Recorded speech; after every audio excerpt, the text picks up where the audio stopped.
So we have our duplicate model now poured.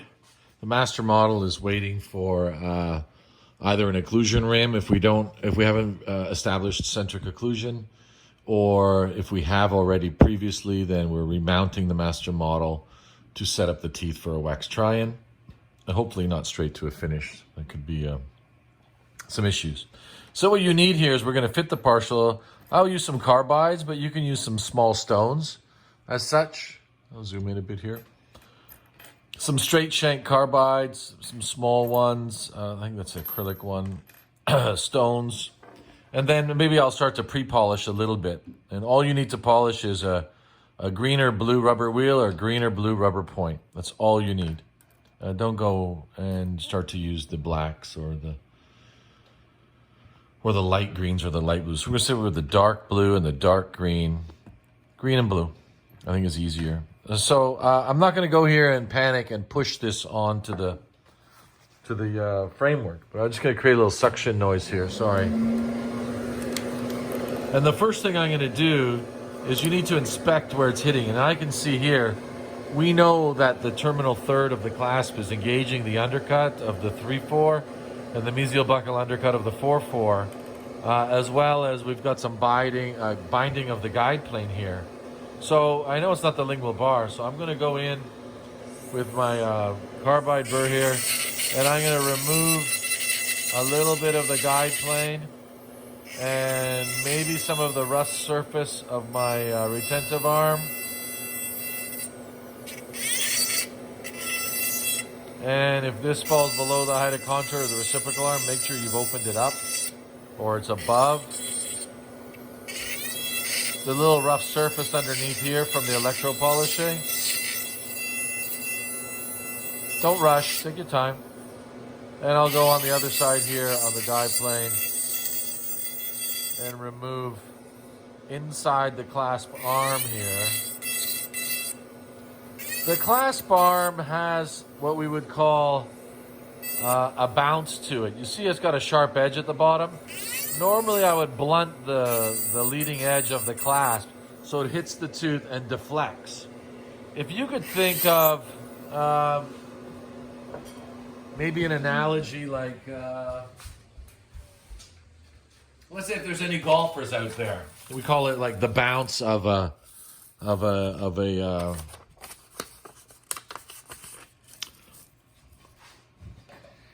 sand wedge or pitching wedge. But if we have the clasp, which is a straightwise edge here against the tooth, and then we have this kind of sharp profile like this, if we do a cross section of the clasp, and then this is going to be inserted here, I think we generally would take the bottom of the clasp and kind of round it, and then a little tapered at the top, so the food will come down, deflect off the clasp, and this rounded edge here, let's say that this is a on our surface of our bicuspid here, that this rounded edge here will hit the height of contour and deflect the clasp out before it gets into its final position. So this has to be rounded slightly at the bottom.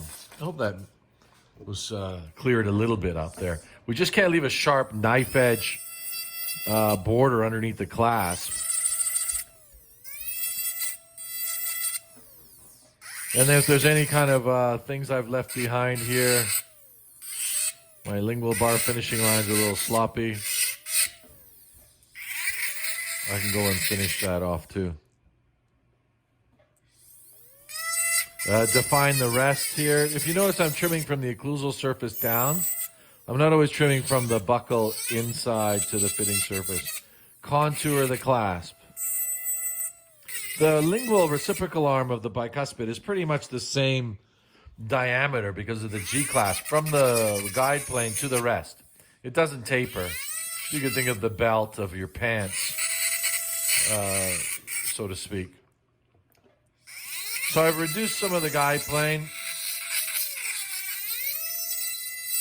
Magnification here is good if you can get inside the fitting of the rests, inside the tooth surface of the arms, not rests, inside the fitting surface. It's just a little bit rough from the electro polishing.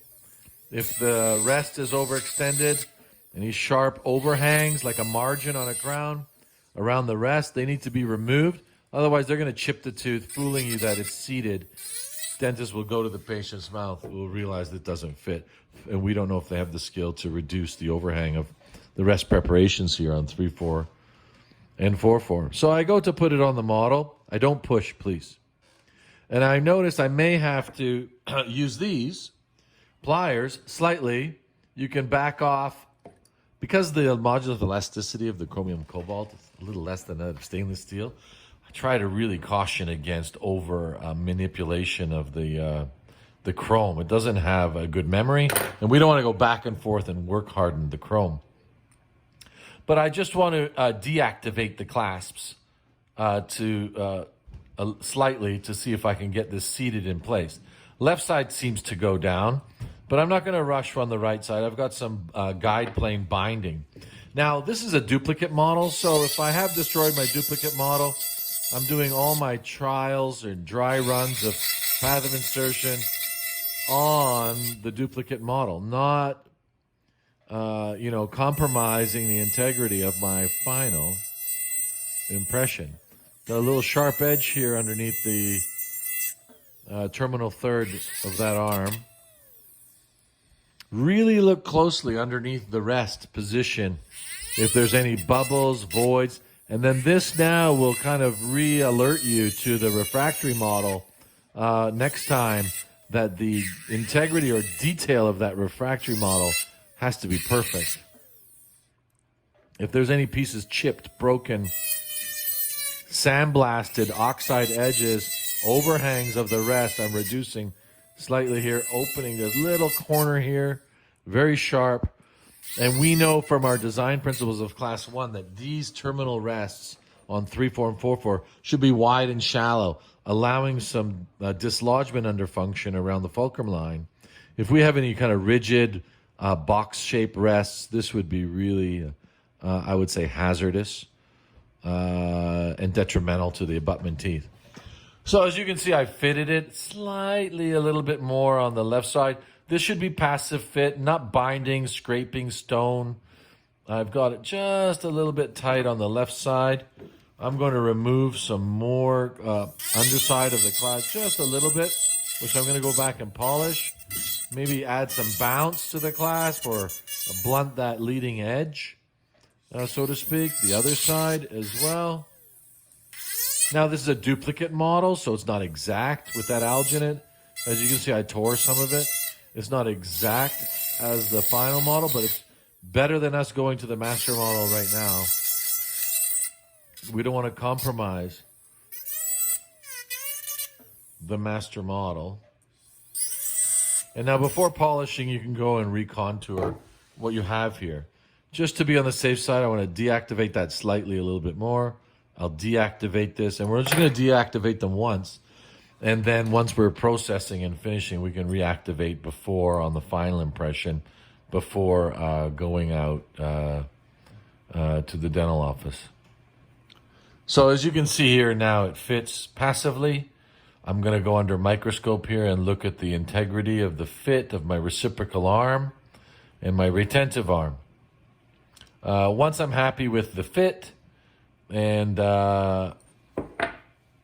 this one needs just a little bit more somewhere. Oops. Right on the corner of that rest is a little nodule. Very, very tiny. I'm sorry, I should have used some other tools here. If you want to use something smaller, you can use this straight carbide piece. It's a little finer maybe.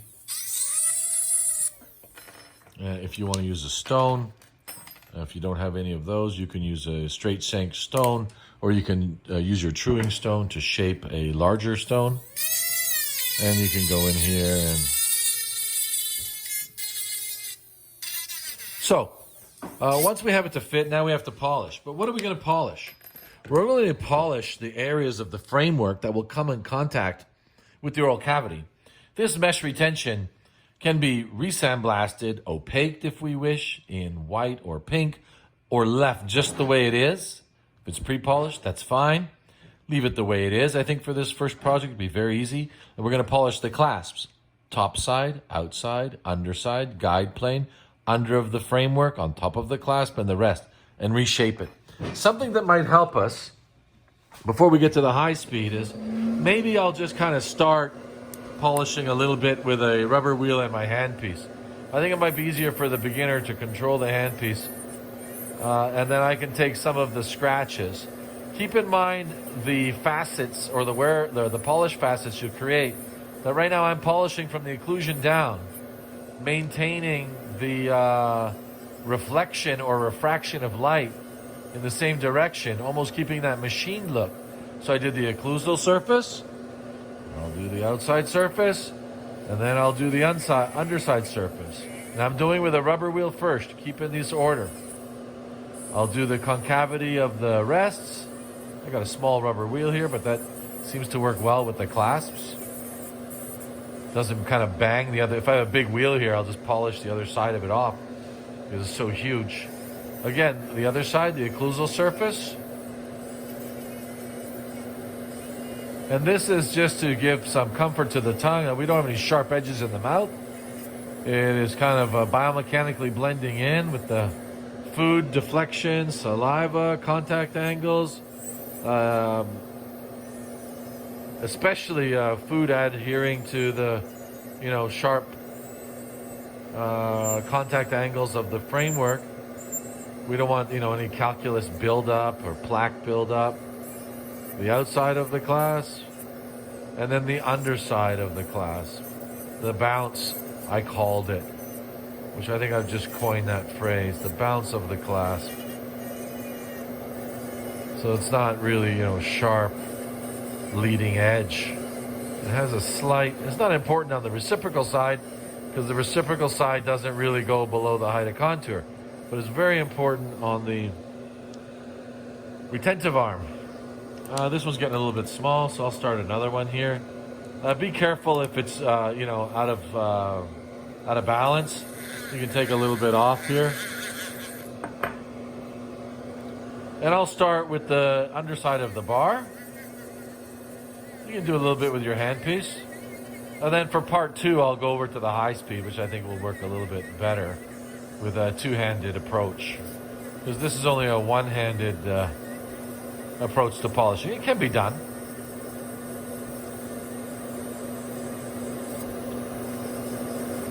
Don't do it all in one shot. You're not going to get, I don't want you to have wear patterns in your framework from the polishing wheel.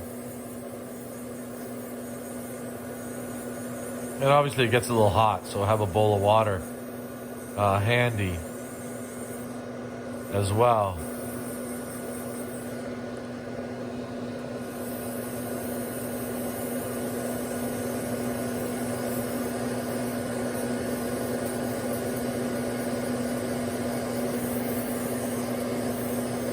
And this is just maybe for the beginner, easier to polish with the handpiece.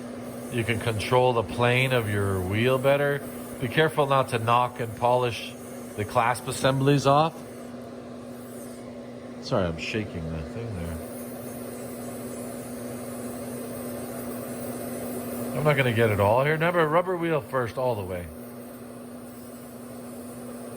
It's kind of like dentures. High shine's not going to take scratches away.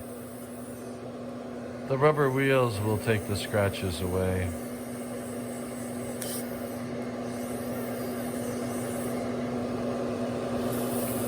This, let's say, armpit area or under the reciprocal arm is really critical and difficult to get into. Maybe easier with the handpiece and maybe less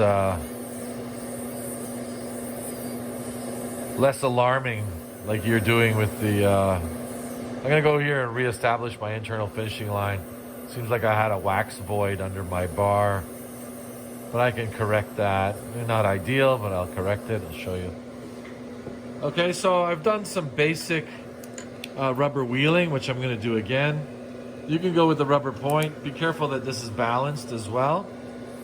Maybe with the rubber point, this is good for concave of the occlusal rest. Oops, sorry.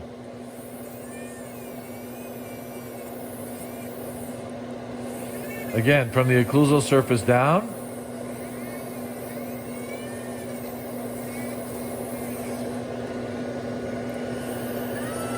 From the buccal side in towards the tooth. And this way I'm keeping 3 polished facets or surfaces to the clasp, which will give it a machine look. I don't want to keep going around and creating different angles. Try to keep a similar angle here. The outside in and the top side down. The occlusal surface of the clasp. All the way around, even the guide plane. And now the rubber point, very good for inside the clasps, inside the guide plane, inside the reciprocal arm, right under that end of the G clasp. Very difficult to get in there. Guide planes are nicely polished. Underside of the bar. I'll come over and I'll do the other side guide plane while I'm here. Inside the reciprocal arm. Now it's not, if you leave a few scratches under the guide plane, I mean, this can happen. I think it's okay, but it should be, 90% those guide planes. Precision partial, we can get it like really high shine. Occlusal surface of the clasp first. This is good for the concavity of the rest. A little pit in that rest. I look sideways to see if I have thickness to reduce it. Now, naturally, the faster you are is if you don't have to go backwards to stones or diamonds or... But here I do. You see like a tiny, tiny little pit there. I'm assuming that is. So I'm going to go back to a stone or a carbide, and I'm going to have to reduce it. It'll take me too long with a... It was pretty deep, too. It'll take me too long.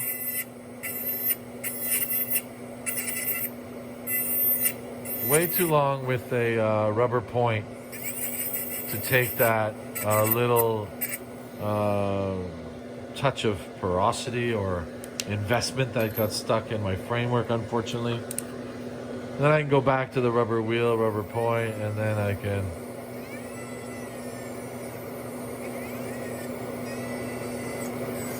I may have to take some a little bit more, I think.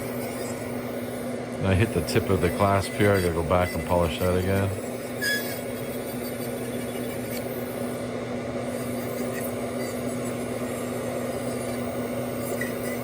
Okay, so that would be, let's say, part 1 of polishing using your handpiece. I think for the beginner it might be a little bit easier. It's a two-handed approach. And then now we'll go to part 2 with the high shine.